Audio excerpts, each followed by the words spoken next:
Hi students, welcome to all. നമ്മളിത് നോക്കാൻ പോകുന്നത് NCERT സിലബസിലെ മാത്സ് സബ്ജക്റ്റ് ആണ്. Chapter 8 introduction to trigonometry. അതിൽ ട്രിഗ്നോമെട്രിക് ഐഡന്റിറ്റീസ് എന്ന സെക്ഷനാണ് നമ്മൾ നോക്കാൻ പോകുന്നത്. വളരെ ഇമ്പോർട്ടൻ്റ് ആയിട്ടുള്ള ഒരു സെക്ഷനാണ്. നിങ്ങൾക്ക് +1 +2 എഞ്ചിനീയറിംഗ് മറ്റു മാത്സ് സബ്ജക്റ്റുകൾ പഠിക്കുന്നതിൽ ഈ ട്രിഗ്നോമെട്രിക് ഐഡന്റിറ്റീസ് എന്ന് പറയുന്നത് ഇമ്പോർട്ടൻ്റ് ആണ്. കാൽക്കുലസിൻ്റെ ഒരു സെക്ഷനാണിത്. നന്നായിട്ട് മനസ്സിലാക്കി വയ്ക്കുക. ഇതിലുള്ള പ്രോബ്ലംസുകളും പഠിച്ചും മനസ്സിലാക്കി വയ്ക്കുക.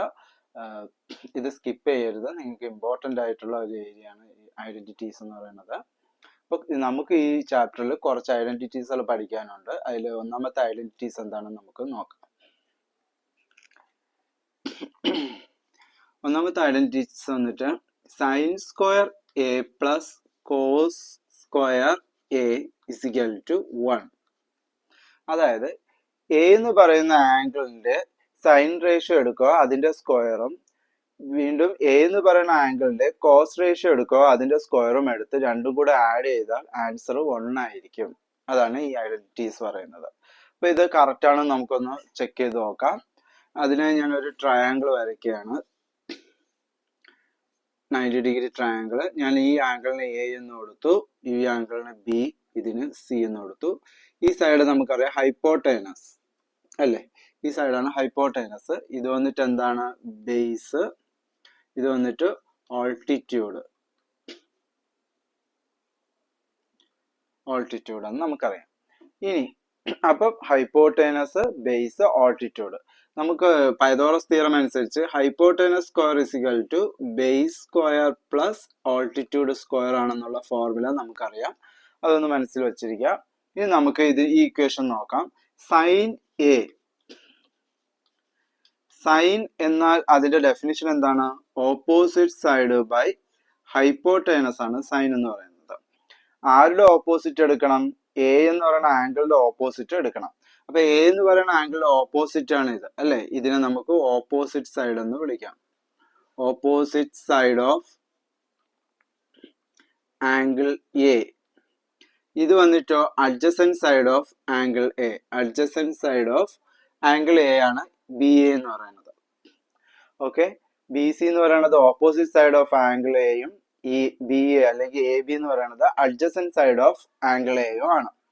അപ്പൊ നമുക്ക് എയുടെ ഓപ്പോസിറ്റ് സൈഡ് ആണ് ആവശ്യം. അപ്പൊ എയുടെ ഓപ്പോസിറ്റ് സൈഡ് എന്ന് പറയുന്നത് എന്താണ്? B C divided by hypotenuse. Hypotenuse എന്ന് പറയുന്നത് എന്താണ്?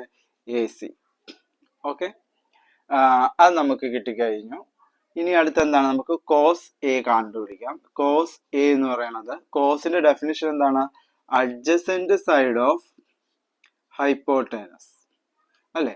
ആരുടെ അഡ്ജസന്റ് എടുക്കണം? എയുടെ അഡ്ജസന്റ് സൈഡ്. ഈ എയുടെ അഡ്ജസന്റ് സൈഡ് എന്ന് പറഞ്ഞാൽ ഇതാണ്. അതെന്താണ്? ബി എ ആണ് അല്ലെങ്കിൽ എ ബി ആണ് adjacent side divided by hypotenuse. Hypotenuse എന്ന് പറയുന്നത് എ സി ആണ്. ഓക്കെ, അപ്പൊ ഇനി നമുക്ക് ഈ ഇക്വേഷനിലേക്ക് ഈ വാല്യൂസ് സബ്സ്റ്റിറ്റ്യൂട്ട് ചെയ്യാം. Sine square A plus cos square A is equal to 1 എന്നുള്ളതിന് നമുക്ക് ഇക്വേഷനിൽ സബ്സ്റ്റിറ്റ്യൂട്ട് ചെയ്യാം. Sine square A, sine A എത്രയാണ്? B C by A C. B C by A C ആണ് സൈൻ എയുടെ വാല്യൂ. സൈൻ എയുടെ value B C by A C. അതിന്റെ square, അപ്പൊ അതിന്റെ സ്ക്വയർ പ്ലസ് പ്ലസ് ഇട്ടു. ഇനി എന്താ? Cos A. കോസ് എ എന്ന് പറയുന്നത് A B by A C.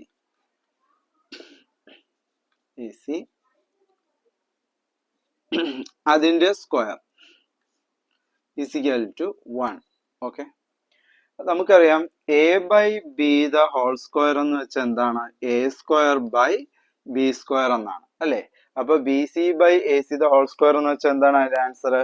B C square by A C square. B C square by A C square plus A B by A C the whole square എന്ന് വെച്ചാൽ A ബിയുടെയും square കാണണം, A സിയുടെയും square കാണണം, is equal to 1. ഇവിടെ നോക്കൂ, denominator same അല്ലേ? Denominator same ആണെങ്കിൽ ന്യൂമറേറ്റർ തമ്മിൽ നമുക്ക് ആഡ് ചെയ്യാം.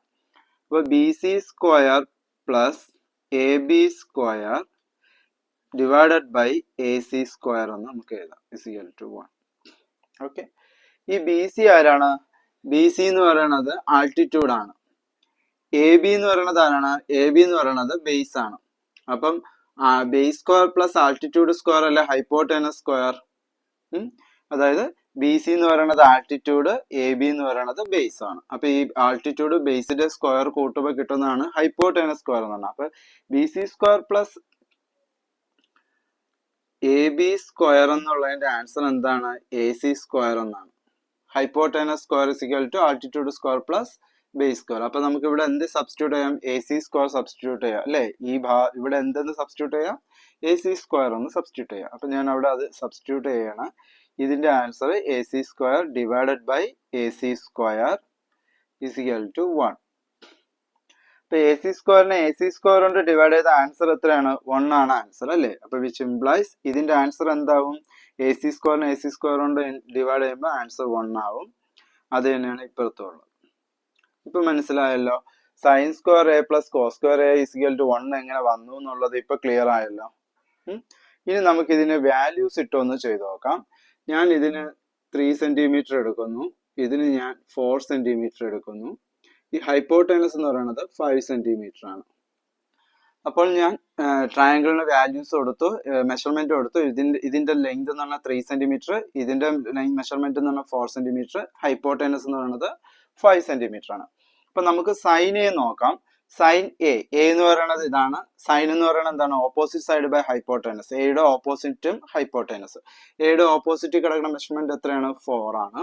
ഫിസിക്കൽ ടു ഇവിടെ 4. പിന്നെന്താണ്? എ സി ഹൈപ്പോട്ടേനസ് എന്ന് പറയുന്നത് എത്രയാണ്? 5 ആണ്. അപ്പൊ ഡിവൈഡഡ് ബൈ 5. ഇനി കോസ് എന്ന് പറയുന്നത് അഡ്ജസന്റ് സൈഡ് ബൈ ഹൈപ്പോട്ടേനസ്, അതായത് A B by A C. A B എന്ന് പറയുന്ന ലെങ്ത് എത്രയാണ്? എ ബി എന്ന് പറഞ്ഞ അഡ്ജസന്റ് സൈഡിലെ ലെങ്ത് എത്രയാണ്? 3 centimetre divided by A C. A C എന്ന് പറയുന്നത് 5 സെന്റിമീറ്റർ. ഓക്കെ, ഇനി ഈ രണ്ട് വാല്യൂ എടുത്ത് നമുക്ക് ഈക്വേഷനിൽ സബ്സ്റ്റിറ്റ്യൂട്ട് ചെയ്യാം. ഈക്വേഷൻ എന്താണ്? സൈൻ സ്ക്വയർ അല്ലേ? സൈൻ എന്ന് പറയുന്നത് എത്രയാണ്? 4/5 അതിന്റെ സ്ക്വയർ പ്ലസ് കോസ് എന്ന് പറയുന്നത് 3/5. നമുക്ക് വേണ്ടത് കോസ് സ്ക്വയർ എ ആണ്. അപ്പൊ കോസ് എയുടെ സ്ക്വയർ ഈസ് ഈക്വൽ ടു 1 എന്നാണ് ആൻസർ.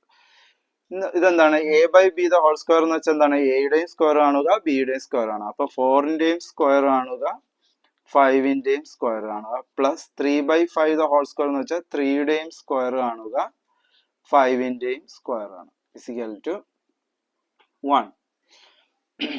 ഇപ്പൊ 4ന്റെ സ്ക്വയർ എന്ന് എന്താണ് ആൻസർ? 4 × 4 ആണ് 4 സ്ക്വയർ. അപ്പൊ 4 × 4 എത്രയാണ്? 16 ഡിവൈഡഡ് ബൈ 5ന്റെ സ്ക്വയർ എന്ന് വെച്ചാൽ 5 × 5. 5 × 5 എത്രയാണ്? 25. 3യുടെ സ്ക്വയർ എന്ന് പറയുന്നത് 3 × 3 ആണ്. 3 × 3 എത്രയാണ്? 9 ഡിവൈഡഡ് ബൈ 5യുടെ സ്ക്വയർ എന്ന് പറയുന്നത് 5 × 5. 5 × 5 25 is equal to 1, which implies 60. ഇതിവിടെ എന്താണ്? ഡിനോമിനേറ്റർ സെയിം ആയി. ഡിനോമിനേറ്റർ സെയിം ആയ ന്യൂമറേറ്റർ തമ്മിൽ നമുക്ക് ആഡ് ചെയ്യാം. 16 plus 9 the whole divided by 25 നമുക്ക് എഴുതാം, is equal to 1. Is equal to ഈ 1 ആണ് അവിടെ എഴുതിയത്. അപ്പൊ 16ഉം 9ഉം കൂടെ ആഡ് ചെയ്ത് എത്ര കിട്ടും? 25 കിട്ടും അല്ലെ? ഡിവൈഡഡ് ബൈ ഇതിന് രണ്ടും ആഡ് ചെയ്തപ്പോ 25 കിട്ടി, divided by 25 is equal to 1. 25നെ 25 കൊണ്ട് ഡിവൈഡ് ചെയ്ത ആൻസർ എത്രയാണ്? 1 ആണ് ആൻസർ. സോ ഇതിന്റെ ആൻസർ എത്രയായി? 1 ആയി, ഇസ് ഈക്വൽ ടു ഈ 1. അപ്പൊ എന്താണ്? LHSഉം RHSഉം സെയിം തന്നെ കിട്ടി. അപ്പം നമുക്ക് ഇതിൽ നിന്നും മനസ്സിലാക്കാം sine square A plus cos square A എന്ന് പറയുന്നത് 1 ആണ്. നമ്മൾ അത് ചെയ്തു വരുമ്പോൾ മെഷർമെന്റ് കൊടുത്ത് നമ്മൾ ചെയ്തു വന്നപ്പോഴും ആൻസർ 1 തന്നെയാണ് കിട്ടിയത്. അപ്പൊ ഈ ഒരു ഐഡന്റിറ്റി കറക്റ്റ് ആണ്. ഓക്കെ, അപ്പൊ sine square A plus cos square A is equal to 1 ആണെങ്കിൽ സൈൻ സ്ക്വയർ എയുടെ വാല്യൂ എന്തെന്ന് ചോദിച്ചാൽ എന്താണ് അതിന്റെ ആൻസർ? ഈക്വൽ ടു അപ്പുറത്ത് എന്തുണ്ട്? 1 ഉണ്ട്. ഈ plus cos square A equal ടുന്റെ അപ്പുറത്ത് പോകുമ്പോൾ എന്താവും? മൈനസ് കോസ് സ്ക്വയർ ആവും അല്ലെ? ഈ plus cos square A equal ടുന്റെ അപ്പുറത്ത് പോകുമ്പോൾ മൈനസ് കോസ് സ്ക്വയർ എ ആയി മാറും. അപ്പൊ സൈൻ സ്ക്വയർ എയുടെ വാല്യൂ എന്താണ്? 1 മൈനസ് കോസ് സ്ക്വയർ എ. ഇതും പഠിച്ചു വയ്ക്കണം. ഇനി നമുക്ക് കോസ് സ്ക്വയർ എ എത്രയാണെന്ന് നോക്കാം. Cos square A is equal to ഇവിടെ എന്തുണ്ട്? 1 ഉണ്ട്. ഇനി ആരപ്പുറത്ത് പോകണം? ഈ സൈൻ സ്ക്വയർ എ ഈക്വൽ ടുന്റെ അപ്പുറത്ത് പോകണം. സൈൻ സ്ക്വയർ എന്ന് പറയുന്നത് ഒരു പോസിറ്റീവ് ആണ്. പോസിറ്റീവ് ഈക്വൽ ടുന്റെ അപ്പുറത്ത് പോകുമ്പോൾ എന്താവും? നെഗറ്റീവ് ആവും. അപ്പൊ സൈൻ സ്ക്വയർ എന്തായി മാറി? നെഗറ്റീവ് സൈൻ സ്ക്വയർ എ ആയി മാറി. അപ്പൊ ഈ ഇക്വേഷനിൽ നിന്ന് തന്നെ നമുക്ക് ഈ രണ്ട് ഇക്വേഷനും ഡിറൈവ് ചെയ്തെടുക്കാൻ പറ്റും. അതായത് സൈൻ സ്ക്വയർ എയുടെ വാല്യൂ അറിയണമെങ്കിൽ ഈ കോസ് സ്ക്വയർ എ 1ന്റെ അപ്പുറത്ത് പോകുമ്പോൾ 1 മൈനസ് കോസ് സ്ക്വയർ എ ആവും. ഇനി ഈ കോസ് സ്ക്വയർ എ ആണ് അറിയേണ്ടെങ്കിൽ ഈ സൈൻ സ്ക്വയർ ഈക്വൽ ടുന്റെ അപ്പുറത്ത് പോകുമ്പോൾ 1 മൈനസ് സൈൻ സ്ക്വയർ എ ആയിട്ട് മാറും. ഈ 3 ഇക്വേഷനും നിങ്ങൾ മനസ്സിലാക്കി വെക്കണം. ഇനി നമുക്ക് അടുത്ത വീഡിയോയിൽ അടുത്ത ഐഡന്റിറ്റീസ് എന്താണെന്ന് നോക്കാം. Thank you.